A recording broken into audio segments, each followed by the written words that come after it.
নমস্কার আমার ইউটিউব পরিবারকে সুমির রান্নাঘরে স্বাগত জানাই। যারা আমার চ্যানেলটিকে সাবস্ক্রাইব করেছেন এবং যারা আমার রান্না দেখেন তাদেরকে অনেক ধন্যবাদ। চলুন আজকে বানিয়ে নিই কই মাছের একটা খুব হালকা রেসিপি। এটা দুপুরে গরম ভাতের সাথে কিন্তু খুব সুন্দর লাগে এবং এটা খুব উপকারীও রেসিপি। প্রথমেই কই মাছগুলোকে ভালো করে নুন হলুদ মাখিয়ে নিয়েছি আর কড়াইতে দিয়ে দিলাম 50 ml সর্ষের তেল, দিয়ে ওগুলোকে একটু ভালো করে ভেজে তুলে নিচ্ছি। দুই দিক ভালো করে ভাজা হয়ে যাওয়ার পর তুলে নিলাম। তুলে নেওয়ার পর এবার যে তেলটা রইল তাতে দিয়ে দিচ্ছি 1 চামচ 5 ফোড়ন, দিয়ে একটু বড় বড় করে কেটে রেখেছিলাম আলুগুলো, ওগুলো দিয়ে দিলাম। আলুগুলোকে একটু আস্তে আস্তে ভেজে নিতে হবে, খুব বেশি কড়া ভাজবো না। ওই অবস্থাতেই ওর মধ্যে দিয়ে দিলাম 1 চামচ আদা বাটা। এখানে আজকে শুধু আদা বাটাই দিচ্ছি।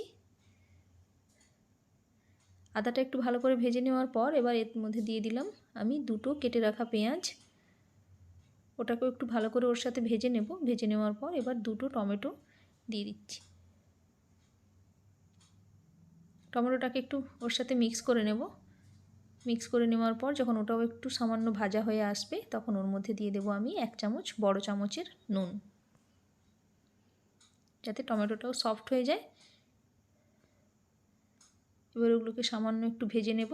ভেজে নেওয়ার পর এবার ওর মধ্যে দিয়ে দিচ্ছি 1 চামচ হলুদ গুঁড়ো আর দেবো 1 চামচ লঙ্কার গুঁড়ো।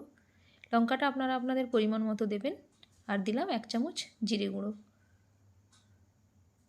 নিয়ে ওটাকে একটু সামান্য মিক্স করে নেব।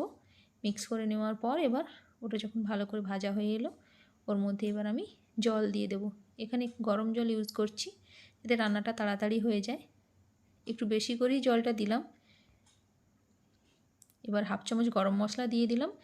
দিয়ে এবার কেটে রাখা বেগুনগুলো দিয়ে দিলাম। ঝোলটা ফুটে উঠলে বেগুনটা দিলে বেগুনটা তাড়াতাড়ি সেদ্ধ হয়ে যাবে। আর দিয়ে দিলাম কিছু চেরা কাঁচা লঙ্কা, দিয়ে ঢাকনাটা দিয়ে 5 থেকে 6 মিনিটের মতো ভালোভাবে ফুটে ওঠার পর এবার ভেজে রাখা মাছগুলো দিয়ে ঢাকনাটা দিয়ে দিলেই রেডি হয়ে যাবে। বন্ধুরা যদি ভালো লাগে লাইক করে দেবেন, চ্যানেলটিকে সাবস্ক্রাইব করে দেবেন, কমেন্টে অবশ্যই জানাবেন কেমন হলো। ভালো থাকবেন, সুস্থ থাকবেন। দেখা হচ্ছে পরের রেসিপিতে।